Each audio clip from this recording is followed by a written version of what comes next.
तसेच सर्व लोकप्रतिनिधी, सर्व अधिकारी, कर्मचारी वर्ग, सर्व शिवभक्त, शौर्यविषयक खेळ सादर करणारे सर्व विद्यार्थी, बालकलाकार, सर्व पत्रकार बंधू भगिनींनो,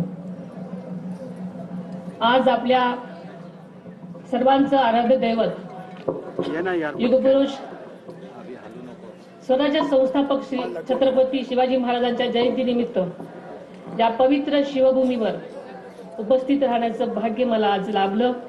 हा क्षण माझ्यासाठी अत्यंत महत्त्वाचा आणि अभिमानाचा आहे आणि तितकाच भावनिक सुद्धा। याच भूमीमध्ये स्वराज्याचा तेजस्वी सूर्य जन्माला आला आणि अन्याय अत्याचाराविरुद्ध लढण्याची प्रेरणा संपूर्ण महाराष्ट्राला दिली। या पवित्र भूमीला वंदन करून छत्रपती शिवाजी महाराजांच्या चरणी मी नतमस्तक होते। आपल्याला माहिती आहे की शिवजयंती हा केवळ उत्सव नाही तर स्वराज्य, स्वाभिमान आणि सुशासनाचा संकल्प दृढ करण्याचा दिवस आहे।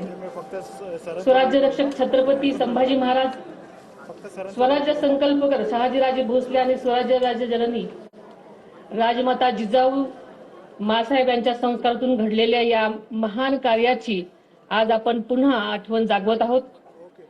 सह्याद्रीच्या कड्याकोपऱ्यातून झुंज देत स्वराज्यासाठी प्राणपणाने लढलेल्या समस्त मावळ्यांना सुद्धा मी या दिवशी वंदन करते। तसेच राज्यातल्या शेतकरी, कष्टकरी, सर्वसामान्य जनतेला सुखी समाधानी ठेव। छत्रपती शिवाजी महाराजांनी दाखविलेल्या वाटेवर चालण्याचं बळ आम्हा सर्वांना दे, असं साकडं आई शिवाजी देवीच्या चरणी घालते।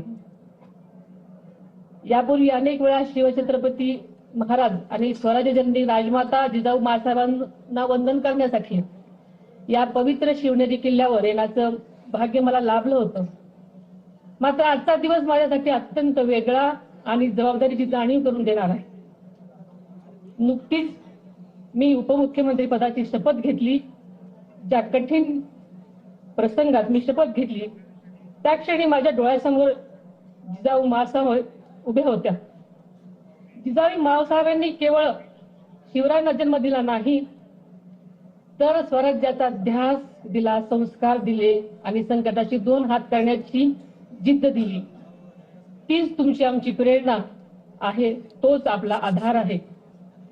या जन्मभूमीमध्ये ठेवलेल्या खरं तर माझ्यावर या क्षणी काटा अंगावर आलेला आहे। छत्रपती शिवरायांनी मावळ्यांना दिलेली स्वराज्याची शपथ आठवली। आपण सर्वजण शिवछत्रपती यांची मावळे आहोत, हीच भावना या क्षणी माझ्या मनात आहे। ज्या विचारांवरती आदरणीय दादांनी आयुष्यभर वाटचाल केली तोच शिवशाहू फुले आंबेडकरांच्या विचारांचा वारसा मी कधीही सोडणार नाही, हा शब्द या पवित्र भूमीमध्ये शिवजयंतीच्या साक्षीनं आज मी तुम्हाला सर्वांना देते। गेल्या अनेक वर्षापासून शिवजन्म सोहळ्याचा आदरणीय दादांनी अत्यंत श्रद्धेनं आणि निष्ठेनं उपस्थित राहत असत। शिवनेरी किल्ला ही शिवभूमी त्यांच्यासाठी केवळ ऐतिहासिक स्थळ नव्हतं तर ते त्यांच्या विचाराचं आणि कार्याचं प्रेरणास्थान होतं।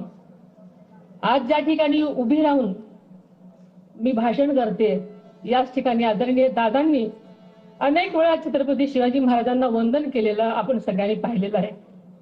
स्वराज्याचा संदेश जनतेपर्यंत पोहोचवलेला आहे। या कार्यक्रमाचे संयोजक आणि आदरणीय दादा यांच्या मधला स्नेहाचा धागा अत्यंत अतूट आणि जिव्हाळ्याचा होता, हे आपल्या सगळ्यांना माहिती आहे। तोच स्नेह, तीच परंपरा आणि तो विचार आपण सर्वांनी मिळून यापुढे तितक्याच ताकदीने आणि निष्ठेने जपायचा आहे।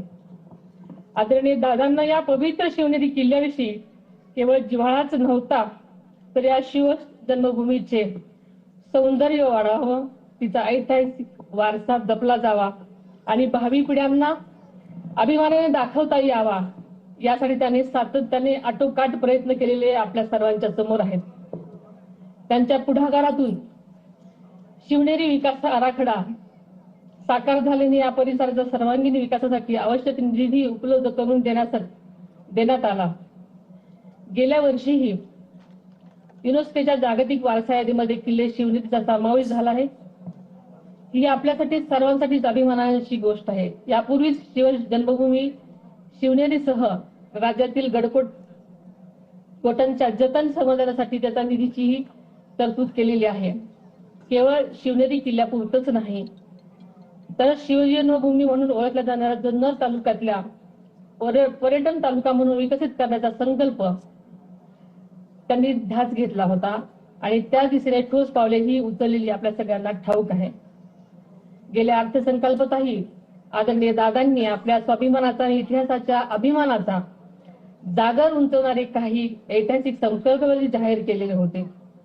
त्यामध्ये आग्रा येथे छत्रपती शिवाजी महाराजांचा पराक्रमाची साक्ष देणारे शिवस्मारक उभारण्याचा निर्धार त्यांनी केला. पानिपत येथे मराठा शौर्य स्मारक तसेच संगमेश्वर येथील छत्रपती शिवाजी महाराजांच्या स्मारकाचाही समावेश आहे.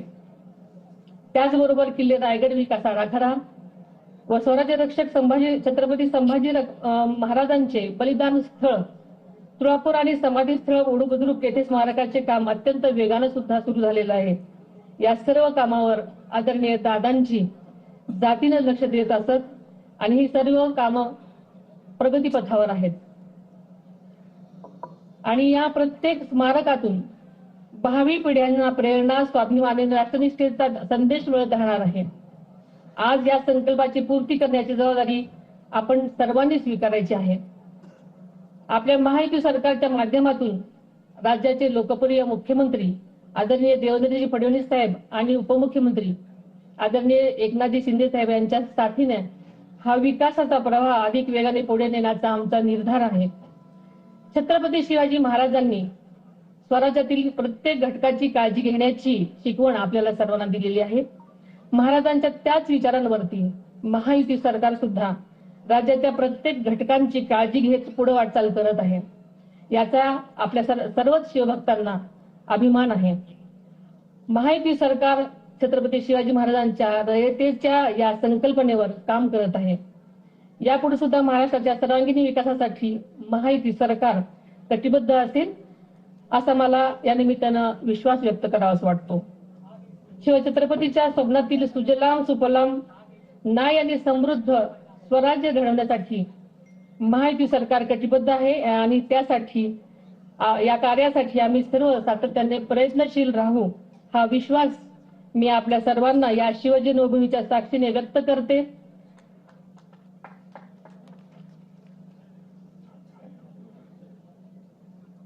आणि इथंच थांबते. जय हिंद, जय महाराष्ट्र.